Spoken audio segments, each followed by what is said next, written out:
Hello, children. Hope you all are doing well and preparing for the upcoming political science term 1 examination. So, I would like to explain all the topics which are prescribed by the CBSE for the term 1 through few videos. And first of all, I want to discuss with you the syllabus for this term 1 exam. So this can be number one, contemporary world politics. This is your first book, and from this, the three chapters are there prescribed by the CBSE for the term one. Number one is Cold War era and non-aligned movement. Then after this, the chapter number two, end of bipolarity and some of the part of chapter number three, hegemony, US hegemony.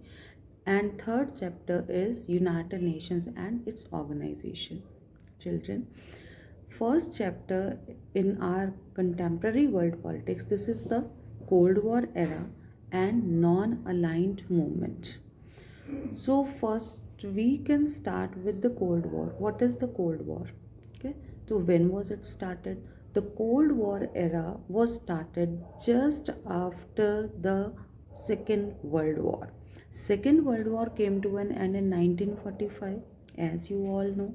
Okay, in this World War, Allied forces and the Axis powers, what are these Allied forces led by US, Soviet Union, Britain.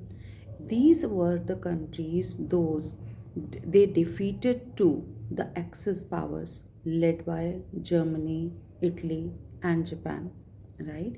And after that, when they defeated to the Axis powers, then this with the dropping of two atomic bombs on the city of Japan, Hiroshima and Nagasaki, then this world war came to an end. Second World War came to an end. Now these were the superpowers which the US and USSR, these were the countries, those emerged as the superpowers after the Second World War. So when they become the superpowers, now there was the fight, there was the competition between these two, who is the best out of these two. That is exactly known as the Cold War. Because it is known as Cold War because it never escalated into a hot war, in a shooting war, or in an exact war. The forces of these countries, US and USSR is the Union of Soviet Socialist Republics, right? So these countries' forces never came in front of each other, but this was the Cold War.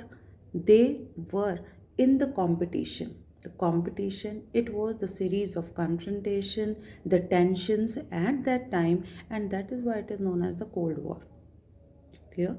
So in this, the Cold War was between the two superpowers, US and USSR. Okay, so because these were having the different ideologies, this was not only to prove that is which is the most strong country in the world. So there was an ideology, because they were, both of the countries were having the different types of ideologies.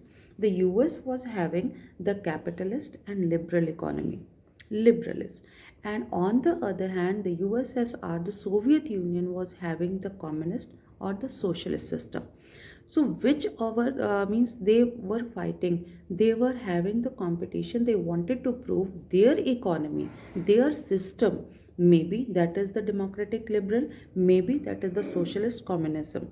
So which ideology is the best way to deal with the economic and the social system, political system in the world.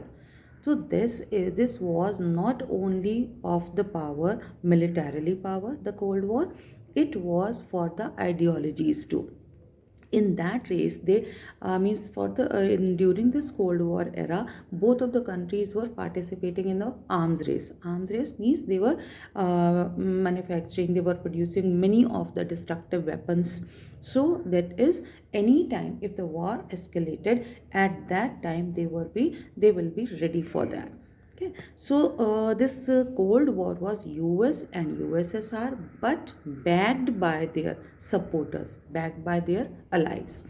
So at that time, this was the most of the countries in the world, they participated, they joined either of the superpower. Some of the countries they joined to the US power bloc and other to the USSR power bloc. So there was the reason behind that. Ki why did they join? These were the smaller countries who joined to them. Why did they join? Because they were getting the promise. They were getting the promise from the superpowers at the time of need. They will get the protection militarily with the arms, with the military at the time of war, and at the time of economic need they will also get the financial help from these superpowers. So these smaller countries were having their own purpose to join the power blocks, either US or USSR. And in this Cold War, Europe, this continent was divided into two parts. So those countries were in the Eastern Europe. Eastern European countries, they were closer to the USSR and they joined to the USSR power bloc. On the other hand, the Western European countries, they joined to the US power bloc. And this the US and USSR power bloc, they also formed some of the treaties. First is NATO, as you all know, North Atlantic Treaty Organization. The US power bloc formalized with that treaty, formalized with this NATO, North Atlantic Treaty Organization, and it was signed in 1949 by 12 nations. 12 nations they signed this treaty. So what was the main aim of that? Why did they sign that treaty? This was a treaty, this was a pact according to which they were agreed. All these 12 states, they were agreed if there is an attack on any of these 12 countries, all the other nations will join to that defense forces. All the other nations, they seems that attack is on them and they will help each other. This was the North Atlantic Treaty Organization. So as I told you, this was the competition. This was a race. So when the US power bloc, they formalized with the treaty NATO. On the other hand, the USSR was also had one treaty that is called Warsaw Pact. Warsaw, that is the capital of Poland. In 1955, this USSR led forces and the countries, they joined with that Warsaw Pact. Warsaw Pact was, what was the main aim again? So aim of Warsaw Pact was that is to counter the NATO forces. So same like that in the US power bloc, they had the NATO forces, they had the NATO organization, the treaty they signed to that. So Warsaw was that ki if there is an attack by the NATO forces on any of these states, then collectively they will defend to each other. They defend from the NATO forces. Means the main purpose of Warsaw Pact was to counter the NATO forces. According to this, the US and USSR, these were the two blocs, emerged at the time of end of World War, Second World War. End of Second World War is the emergence, is the beginning of the Cold War, 1945. So world was divided between US and USSR led power blocks. These were the power blocks, and both of the power blocks, both of the superpowers, US and USSR, they wanted to expand their area of influence in the other parts of the world. Maybe these were the Asian countries, maybe these were the African countries.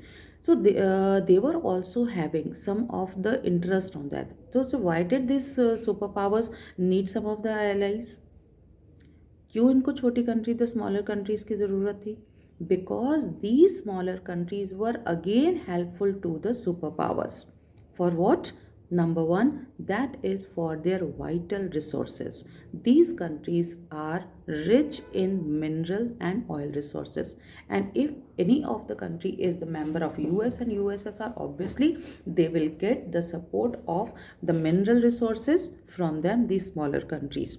Then there can be the location from where they can spy on this, these superpowers can spy on their rivals.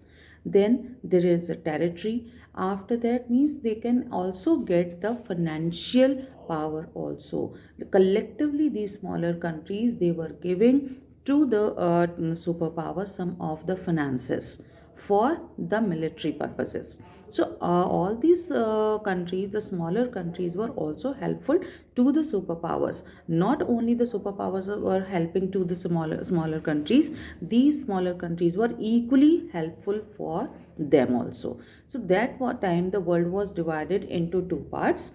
We can say the superpowers, two superpowers were there, US and USSR. Then US and USSR were having two alliances. US led alliance is known as Western Alliance, and USSR led power alliance is known as Eastern Alliance. Europe was divided into two. Eastern Europe joined USSR, and most of the Western European countries joined to the US power bloc. US led forces and the US states, the power bloc, they signed a treaty. They had NATO, North Atlantic Treaty Organization, and on the other hand, USSR was having Warsaw Pact. Ideologies, two ideologies were there. US power bloc, and the US was having democratic and liberal economy. This ideology was followed in that area, or we can say the in that power bloc on and this USSR was having the socialism communism ideology. So this was the this USSR and US was having ideological conflict also. And, but both of the countries, they never escalated into a clear war, a shooting war, or a hot war. So what was the reason behind it? This is because of the logic of deterrence. Logic of deterrence means when both of the parties, both of the powers were having, they are capable to defeat each other, to fight with each other, but if there is any of the power, any of the country that is winning the country, that is winning the war, even then equally destruction will also be there. That is why the both of the superpowers, UN, USSR, they were clearly known about that ki this can be, they cannot afford the another world war. That is why they never escalated into the war, exact war, shooting or hot war. This is known as the logic of deterrence. Clear? So I hope this topic is clear to you, and in my next video I will clear you Cuban Missile Crisis. Have a nice day.